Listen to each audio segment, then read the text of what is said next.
안녕하세요. 자유교회 이진우 목사가 보내드리는 아침 묵상입니다. 오늘도 예수 그리스도의 향기를 내는 복된 하루가 되시길 바랍니다.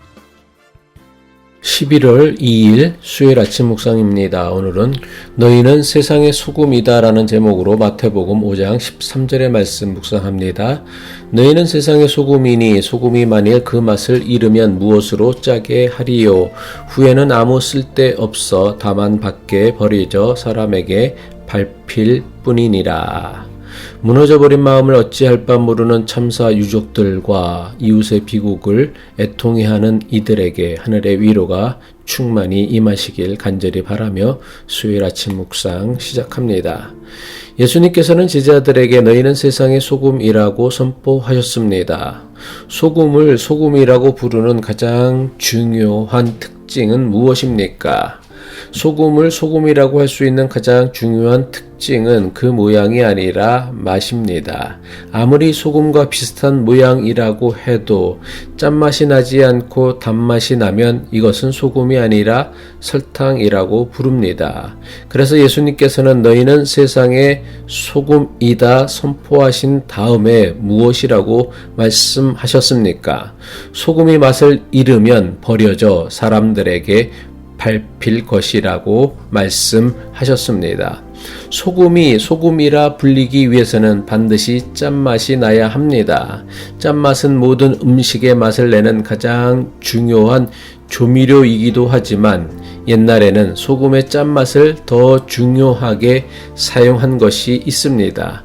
그것은 바로 음식물을 썩지 않도록 오랫동안 보존해주는 방부제 역할입니다. 습도와 온도는 높은데 냉장고가 없었던 당시에는 음식을 썩지 않게 오랫동안 보관하는 것은 매우 중요한 생존의 문제였습니다. 특별히 고기를 부패하지 않고 오랫동안 보관하기 위해선 가장 절대적으로 필요했던 것이 소금이었습니다. 소금이 있어야만 음식이 썩어져 버려지는 것을 막을 수 있었습니다. 음식이 썩지 않고 오랫동안 보관할 수 있어야만 사람이 먹고 살 수 있었습니다. 그렇다면 예수님께서 제자들에게 너희는 세상의 소금이라고 말씀하신 이유는 분명합니다. 세상의 방부제 역할을 하여 세상이 타락하고 부패하여 썩어지는 것을 막으라는 것입니다. 이것을 제자의 사명으로 여기라는 것입니다. 이것이 복 있는 사람의 모습이라는 것입니다. 그런데 오늘날 교회는 어떻습니까? 세상이 부패했기 때문에 세상으로부터 도망쳐야 한다고, 교회로 도피해야 한다고 가르칩니다. 그리고 세상을 향해서는 뭐라고 합니까? 타락하고 부패한 세상은 지옥이나 가라고 저주하고 비난만 합니다. 하지만 예수님께서는 너희는 교회의 소금이라고 하지 않으시고 세상의 소금이라고 선포하셨습니다. 예수님께서는 왜 제자들을 세상의 소금이라고 선포하신 것입니까? 예수님은 그리스도인들이 세상에 속하여 살면서 세상이 더 이상 부패하지 않도록, 세상이 더는 타락하지 않도록 막는 사명을 감당하라는 것입니다. 아무리 좋은 소금이라도 고기나 음식에 뿌려지지 않으면 아무런 소용이 없습니다. 마찬가지로 오늘날 그리스도인들은 세상으로부터 도망치려고 하지 말고 세상으로 들어가야 합니다.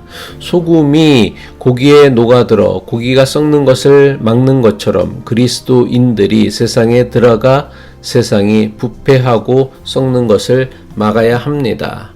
하지만 오늘날 대부분 교회와 교인들은 맛을 잃은 소금과 같습니다. 맛을 잃은 교회와 교인들은 세상을 썩지 않게 하기는커녕 자신이 속한 교회조차 타락하고 부패하게 하고 있습니다.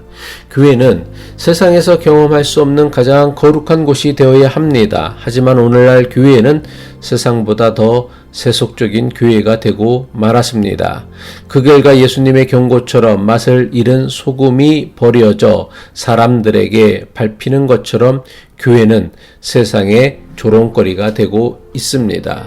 왜 이렇게 되었을까요? 세상과 다른 맛을 내야 하는 교회가 세상과 똑같은 맛을 내고 있기 때문입니다. 세상은 맛으로 비유하자면 설탕 맛과 같습니다. 달콤한 음식이 쉽게 상하고 부패하는 것처럼 세상은 달콤하기에 쉽게 상하고 부패합니다. 반면에 교회는 세상과는 다른 것을 추구하고 다른 것을 바라볼 줄 알아야 합니다. 세상이 말하는 복과는 다른 거룩한 복을 전해야 합니다. 눈앞에 달콤한 이익에 흔들리지 않고 영혼의 눈으로 세상과 인생을 바라볼 수 있도록 가르쳐야 합니다. 그런데 세상과 똑같은 것을 추구하는 교회가 어떻게 세상을 바꾸고 세상을 구원할 수 있겠습니까? 예수님은 제자들에게 너희는 교회의 소금이라 말씀하지 않으시고 너희는 세상의 소금이라 말씀하셨습니다. 이것은 예수님의 제자들이 선한 영향력을 발휘해야 할 곳이 어디인지를 분명하게 가르쳐주는 말씀입니다. 예수를 그리스도로 믿는 사람들이 자신의 사명을 드러내야 할 곳은 교회가 아니라 세상입니다. 기도하겠습니다. 예수를 그리스도로 세상에 보내신 하나님, 우리의 사명은 교회의 소금이 아니라 세상의 소금이 되는 것임을 깨닫고 세상 속에서 맡은 바 사명을 감당하는 믿음의 사람이 되게 하옵소서. 세상과 다른 맛을 내는 교회, 세상과 다른 맛을 주는 사람이 되어 살맛 잃은 세상을 살맛 나게 만드는 교회와 교인 되게 하옵소서. 예수 그리스도의 이름으로 기도합니다.